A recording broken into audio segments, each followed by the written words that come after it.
Computer. Hello and welcome to PE turned RE. I'm Curtis. Today we're helping everyday wealth builders build wealth through real estate. Today I'm so fortunate to have my friend Dylan on. He is across the country, but we're still pals. We met at the ORAD event last year. And so, Dylan, for those that don't know you, go ahead and introduce yourself. Hey Curtis, thanks for having me here. My name's Dylan. I am a agent here in Indianapolis. I also own a apartment building and a small multifamily, and I'm working on buying more. My main route for building my portfolio has been commercial real estate thus far, and specifically just buying multifamily because there's more value to grow the property, and that's kind of what we wanted to break down in today's video too, just looking at apartment buildings together. So he's going to walk through a deal that he's actually purchased. Before we get to the numbers, how can you tell us how did you find it? Yeah, so just the same strategy that you used for the one that you're working on, talking to people around you and also trying to go out and meet owners. So calling owners, I told everybody that I knew that was that knows people in my town that I'm looking for an apartment building, and it just so happened that somebody I knew their neighbor owned an apartment building, and he was getting to retirement age and he wanted to sell it off. So I ended up having a conversation with him about that. And after like walking the building and showing me the business and everything, he was telling me that he was interested in selling it. And yeah, that's how this deal came together. Nice, nice. Yeah, with apartments, it's more based on the income that it brings in versus the folks I've had on so far. I've done like small multifamily where it's based on comp. So I'm really glad that you're here to explain the nuances. And so let's go ahead and pull up in your deal. Let's talk through it. Perfect, perfect.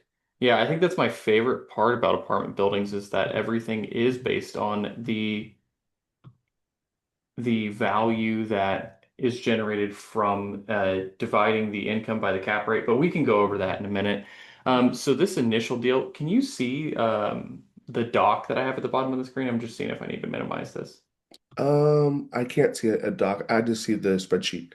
Okay, so you can't see the dock. Perfect. So when I was looking at the property with the seller, he gave me all of his numbers. So what he was spending on utilities and trash. Utilities, the owner was paying for the water and the gas. We still pay for that because it's not separately metered. That'd really be a pain for a 12 unit apartment building to have, 12 different gas lines, 12 different water lines, and so on. But what we did do was we implemented what they call in commercial real estate just a rub, but in plain terms, we took the average bill for water and gas throughout the year, and actually I wrapped trash into this too. I added those all together and then divided it by all the units in the building. So took all those utility bills, divided by 12, and then divided by 12 again, and just gave that to all of the tenants as a utility bill back for what they'd be using of that. Um, but yeah, so on this one, he had some really low numbers in here, which I think that played into us spending a ton this year on renovations and everything like that, trying to catch up. But things like snow removal, I'm pretty sure I spent at least $500 or $600 last winter on snow removal. Mm. So a lot of these things that I got from the seller weren't accurate, and that's something that you're going to want to take into account when you're looking at deals too. Just find out what it is on average in your area, because some of the times, especially when it's the guys that are writing it down on a piece of paper, they've got a friend or a family member that's doing a lot of this work for them, so they're not actually paying what you'd pay if you went out and hired somebody to do this. Yeah, buyers are liars, but sellers are worst type of deal. Yeah, exactly, exactly. Um, Now I did see some things in here that I could cut out or reduce the cost on. For example, the PO box. This is something small, but just saving that $250 a year that's something that I knocked out. There was another thing that no advertising. We still don't spend anything on advertising. Oh, his insurance. So when he sent us the property, It seemed like the insurance premium was a little high. They were about $9,800 per year. So what I did was I took the information for the property around to a bunch of different insurance agencies around me. Asked some of the other landlords that I know in the area as well what insurance companies they use. Um, Ended up finding an insurance company that would write the same policy with actually even better coverage for $4,500 a year. And they're actually reputable, which I think that's the differentiator there is there's some insurance companies that will write a policy for you, but they'll fight you every way they can to not actually pay out if there is actually a problem. This specific provider, I know quite a few landlords in the area that use them. So I was confident to go with them. But yeah, that saved us like $5,000 right there as Mm. one thing between just the PO box and changing insurance companies. I also negotiated with the trash companies because there's two main ones in town to try to find a better rate between the two. Um, you couldn't get too much better than this. I got it down to about like $170 a month, whereas they're spending about $200 a month. Every little thing adds up though as you go through these, and I think this is something that if you're looking at a commercial deal, you should be looking at what can we do to optimize how we're spending money so we can for example, the reason you'd want to do that is let's say you're able to save $1,000 a year. And have you explained what a cap rate is on your channel before? No, no. Okay. So a cap rate is essentially the rate of return you'd get on your money if you paid for a property in cash. So a lot of these apartment buildings, at least in my area, trade at around a seven cap, which means that if you were to buy the property in cash, you should theoretically get a 7% return on your money. Well, the really cool thing is when we save money, we actually increase the value of the property substantially. So that 4,500 that I saved on the insurance and the 248 that I saved on the PO box, and let's call it what was that? 30 times 12 that I saved on the trash. So if we sum these together, we get $5,100. Well, when I bought my property, it was technically a seven cap when I bought it. And I've had it appraised since then, and they appraise it around a seven cap. So if I just take this 5,108 and divide by 0.07, which is dividing that 5,000 by what that 5,000 would be a return on, it's an added value of 72,000, nearly $73,000. And this is the big difference that you have between commercial real estate and small multifamily. It doesn't even have to be apartments. It can be mixed use or whatever. All properties are valued based on the income. So if you increase the income or you decrease the expenses, you can add substantial value to properties. And this is where you can generate a ton of money doing a very small amount of commercial deals. So, oh, you're muted. I said, wow. And that's what some people make in a year. And just by cutting some expenses, you were able to make that much.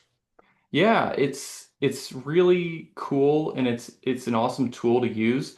I do still tell people to focus on buying deals like this to both add value and generate cash flow. I know I've talked to quite a few of the bigger funds in the space, and I say quite a few of the bigger funds, quite a few people that work at these funds, and a lot of them will focus more on the internal rate of return, which is like that forced appreciation, regular appreciation, as well as increasing rents, another way to add value, instead of focusing on mainly the cash flow. And I've centered my focus for my portfolio around the cash flow with all of these other benefits as added bonuses because I focused on making sure my portfolio is stable over trying to build a ton of money on value add.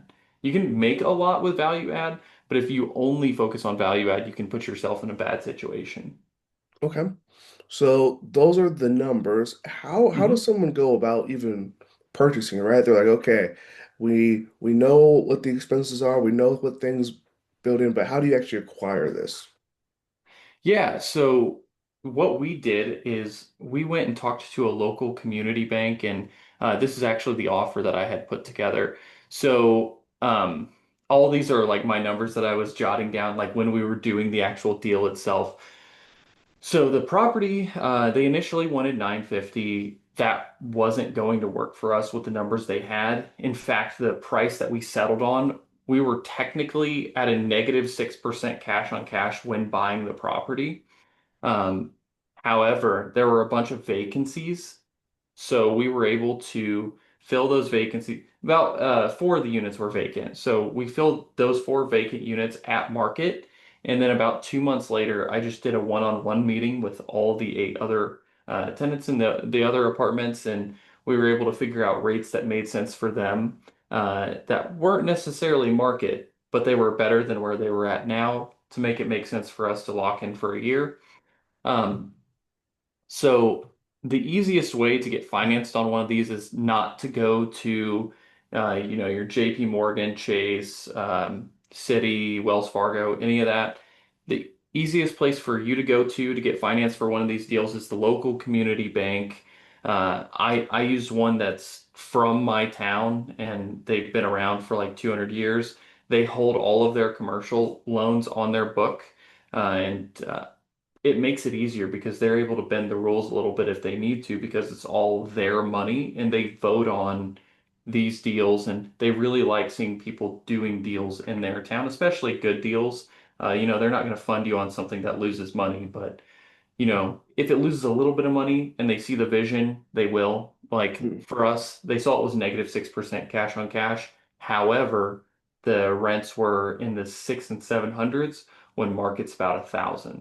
So they knew that there was quite a spread to be gained by uh, increasing the rents, and they saw that the backside of that, the cash on cash was really good.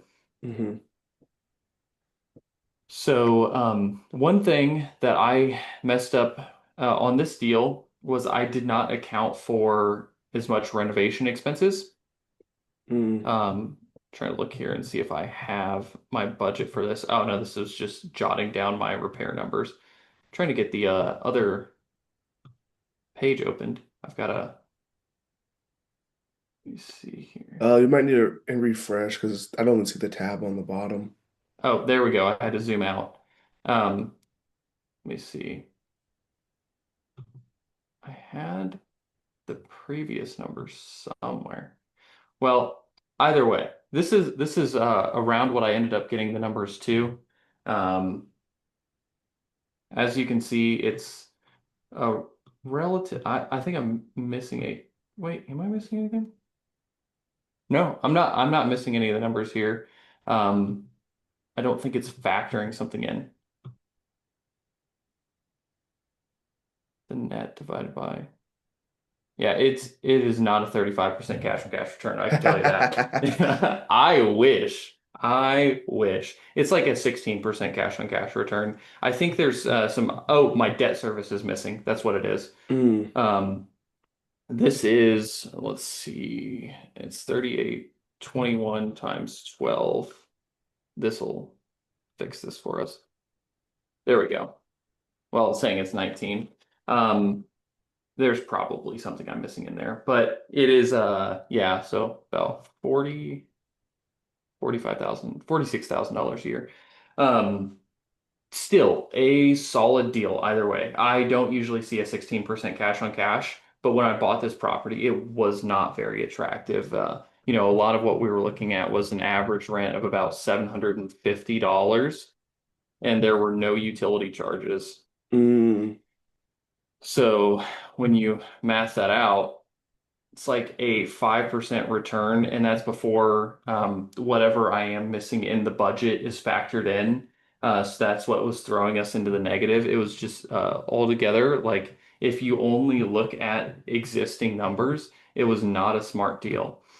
But what we were able to do by adding utility charges, increasing rents, it made it a home run. And in fact, if we wanted to, we could have fully bird this apartment building within 6 months of owning it, which was Wow. insane. Wow. Yeah.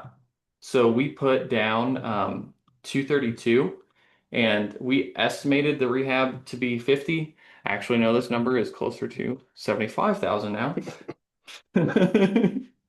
So that first year was relatively tough on the property. I think this is something that'll a lot of first time people buying apartment buildings or any commercial space. Like if you mess up on a duplex and you're off by 10 grand, big deal, whatever. But if you mess up on an apartment building, like let's say you budgeted $5,000 a door to redo an apartment building, just paint and stuff like that. What if it's 10? Well, now your budget went from 60 to 120,000 for a 12 unit. It's a massive swing. Mm. So messing up on those numbers, it bites a little bit more. So it's good to get those numbers honed in. And that's kind of why I like starting with the smaller multifamily, the four and below, to really learn what it takes to actually renovate an apartment. And then you can start to apply that to, bigger scale. Uh, Yeah, though, question on that though. I know mhm, in apartments, well, no, let's start with the duplex, right? mhm, It's not that unreasonable to buy a duplex vacant and you know kind of the timeline of how quickly you can get that thing ready to go, right? Maybe it's one mhm. unit because you're house hacking, or maybe it's two because you bought the whole thing. Um, but for a 12 unit apartment or even larger, you're not going to buy that thing vacant. So how No, can someone figure out what that rehab cost is going to be when they don't know who's leaving, how many are going to be vacant, all those things? it's actually a really good question. See, I ran the numbers off of renovating the existing units, but what you could do is if you know what you're going to want to do to the property, Mm, budget for that. So if you know that you're going to want to renovate all 12 apartments or mm, all 10 apartments within the first year, if people don't move out, budget for it because if people move out, you got it done. Either otherwise, if they stayed and you were able to raise the rents a little bit, that's even better for you because you didn't have to spend the money and you were still able to get the rent increase.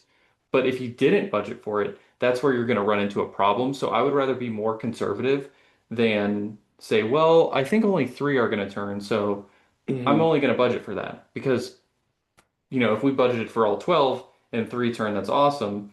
But if we budgeted for three and six turn, well, we just doubled the amount of expenses that we have. So be on the safe side. mm. Okay. And then I had a follow up there is Mhm. if someone's not used to turns or remodeling, what's a good way to get a pro or contractor out to actually give a bid without wasting people's time, right? Because we can't have a contractor out every time we're interested in the property, or else we might get blocked. But how do we handle that? Yeah, so I think something that I really like to recommend people to use is ChatGPT. That'll be your friend with figuring out roughly what it should cost to have a certain project done in an area, like in your area, because it's going to vary. Like the what it costs to pay laborers in your area to do paint, flooring, and everything is substantially different than what it's like in my market. Um, so what I like to do is go on ChatGPT and just say, hey, what does the cost to have flooring installed? Well, and then you can go see the cost of the flooring on Home Depot's website. So Mm, just flooring install cost plus the cost per square foot of the flooring. Now, maybe you want to factor for quarter round as well. Just ask ChatGPT, get the cost for the quarter round, add that in there, and that should give you a good approximation. I think some of the things that people don't consider when they're looking at remodeling units is replacing all the light fixtures, electrical outlets, and everything like that. Like when I first did my triplex remodel, it was a great learning experience because I didn't factor in replacing like a water heater or replacing all of the electrical outlets, replacing the light mm. switches, replacing the smoke detectors, ceiling fans. All that stuff was I want to say like a couple $1,000s, and I just didn't even think about it. It definitely adds up quick, and that's only a triplex, right? If you're doing 12 or more, it can add up very quickly. Yeah. Especially those smoke detectors and the carbon monoxide slash smoke detectors, those things Mhm. are like $60 a piece. Yeah, I'm like, oh my goodness. Yeah. But that's kind of how I would err on that one is just Mm, try to be a little bit safer. Maybe even ask ChatGPT everything that does go into a remodel. So like between your paint, flooring, do you have to correct some leveling on the floors? Is there issues with that? I had that in my triplex because it was a 1900, but not in my 12plex because it's a 1970 something. mhm, Um, and yeah, I think that'll get you to a safe spot. And then don't be hesitant though to ask a contractor to come out if your numbers are making sense. Have one of them come out and check it out, especially if you're under contract. Have them come bid the project, or if you're really apprehensive and maybe it's your first one, just have them come bid that when walking through the property with you. Uh, it'll tell you if you're in the right direction or not. mhm. Now, is there like I'm guess now you might be crazy, but is do you analyze every deal that you see, every property this deep, or is there like a general rule of thumb? You're like, okay, expense ratio is this. All right, let me take a deeper look. Yeah, so I think one thing that you can do is just figure out roughly what's going to make sense for a rent to price ratio. So, for example, if you know that if I pay $100,000 a door for an apartment building and rents are 900, well, that's probably not going to make sense. But Hmm. if you're paying 75,000 a door and the rents are 1,000, that's likely going to make sense. Now, I don't want to say the 1% rule because I don't really like it too much, just as a rule. Sorry, I feel like it's not as in depth as you really need to be looking to analyze properties because the 1% rule does not factor in other things such as property taxes or insurance costs. If there's high insurance costs in an area, what are interest rates? It doesn't factor these things in. What are you going to be dealing with as far as common area maintenance things? So are you going to have to do work on the parking lot? Are you going to have to pay landscapers to come out and work on the property periodically? Um, but there are certain things that you can look at really quickly with an apartment building to determine whether it is even worth a look. Like if a property doesn't even meet the debt service, or here's an even quicker one that I'll look at. If the given cap rate is less than I can go get a mortgage for, then it doesn't make sense. So if the property is being sold at a six cap and my interest rate is going to be a 6.65, why am I even going to go look at that deal? It's not going to make sense unless there is some sort of value add component, unless they Hmm. have really low rents, because you really need like at least in my opinion, a 2 point spread between the cap rate that you're buying it for and the interest rate that you can go and get. So if I'm buying a six cap, I'd really like to have an interest rate in the fours. Um, it's just how I look at them relatively quickly. Now, I will, just because I don't see a ton popping up, analyze every property that I do see pop up that is in my sphere that fits my buy box, so that 5 to 30 unit apartment building range. Uh, I'll analyze all of them because I want to see, if there's anything that I'm missing. And also, it really helps me hone in my numbers too and just get good at seeing things quickly. Like I know there's some investors that'll use just like ratios. So they'll say if the building's this and rents are this, divide the rents by two because you got a 50% expense ratio, and then take out your bank debt, and then whatever you're left over with divided by your down payment, and that's the return that you'd get. Hmm. I'm not that advanced yet. You'll see some of these people like Ben Malla doing stuff like that. He's been doing it for a long time. I have to get into the Excel spreadsheets and see if it makes sense. Um, Another thing I'll say is if you have to get really cute with the deal or change your management fees and stuff like that to make it make sense, it's not a deal and you should stop looking at it, Hmm. because the more complex you have to make the situation to make the numbers make sense, the more likely you're going to have an error there and mess up, or it just wasn't a deal to begin with. Do you know what Hmm. I mean? Yeah. Yeah. Speaking of management, I believe you have your own management company. Mhm. How about for people that don't have that? Do you recommend they self-manage? Do you recommend they hire someone like you? So I don't manage for anybody else, Oh, okay. but I recommend, heavily recommend, when you first start investing, that you manage your own portfolio Hmm. because I want you to learn how you should select tenants, and then you should also just know what the whole business is like. Because if you're going to hire a property manager, you should know what work you're delegating. I know some people are saying will say that you should never manage your own properties and you should only focus on investing. Well, they're probably a property manager. Gotcha. Okay. Okay. But an exercise that I think everybody should walk through in a property that they own is pull out your rental property calculator and look at the return difference between having a property manager and not having a property manager. Mm, For example, on a property that rents for $1,000 a month and your property management fee might be 10%, it might be 7%, might be 8%, whatever. But take whatever that gross number is, so that $100 that they're taking off the top, and whatever your net number is, and look at those two numbers because it's not 10%. I find a lot of the time it is 20 to 30% of your net income is mm, going to the property manager. So if you want to make 20 to 30% more money with your rentals, fire your property manager and manage it yourself. mm.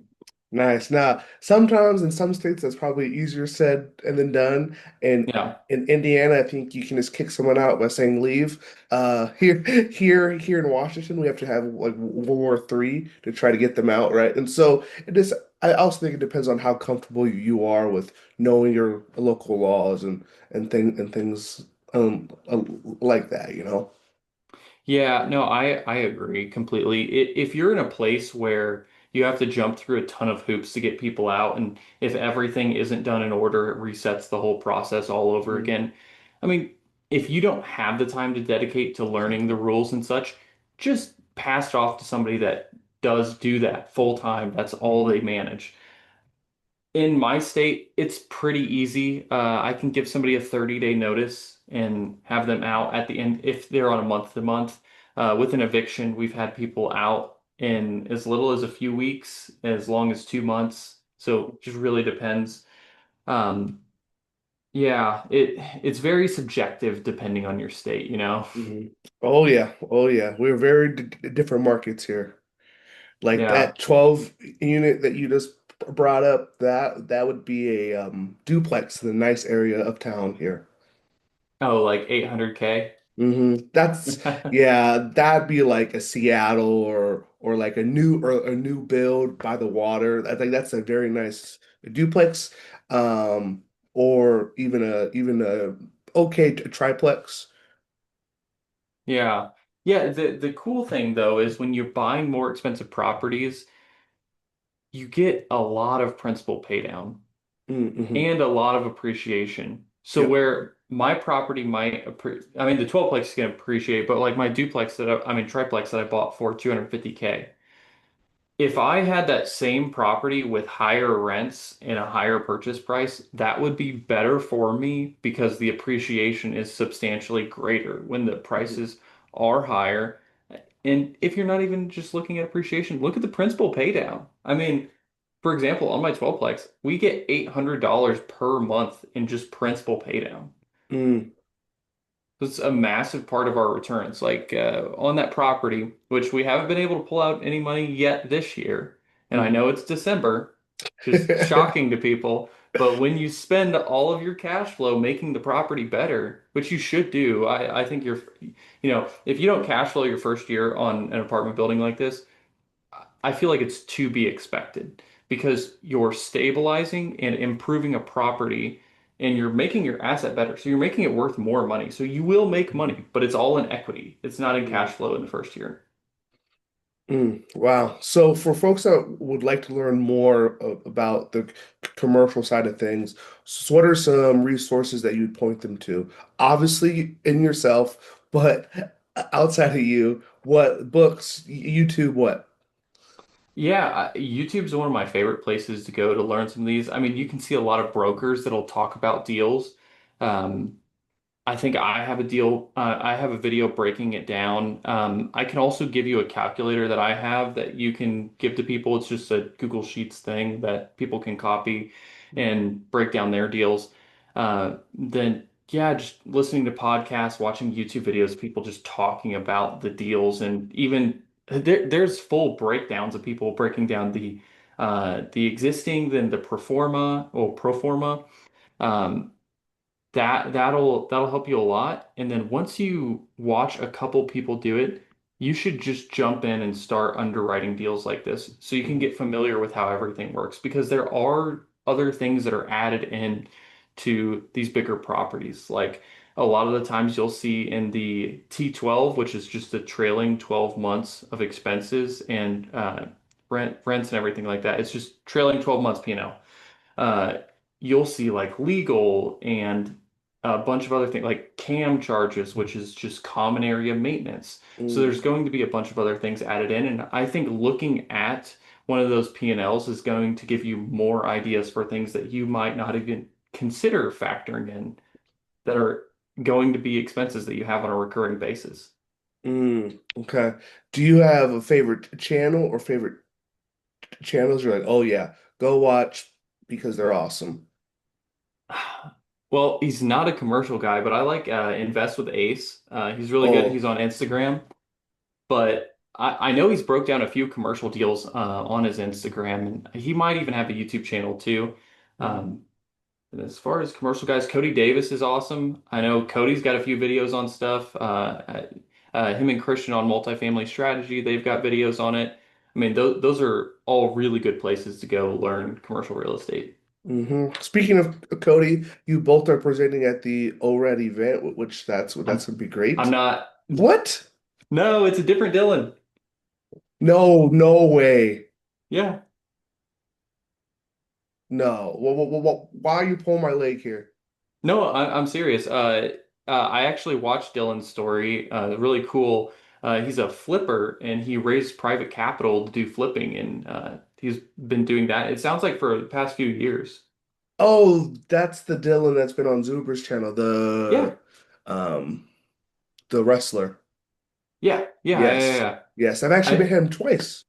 yeah, I believe he is the Dylan presenting. If it's another Dylan, I'm going to be absolutely shocked. I have no idea. It's not me. I know that for sure. Oh, okay. Well, I don't know why I thought it was you. Well, one day it will be. So if folks want to get in touch with you, talk about Indiana in real estate or commercial investing or just to shoot the shit, what's the best way to reach you? Yeah, so if you just type in my name and Instagram, just Dylan Pettijohn, you can find me on there. You can add me, shoot me a message. I'm happy to talk commercial real estate, both in Indiana or in your market. If you're just looking at a deal and want somebody to take a look at it, trying to not analyze like 1,000 deals here, but I will look at a few for you, and yeah, happy to help. Cool. Well, thank you very much. Until next time, keep on working. Thanks for having me on.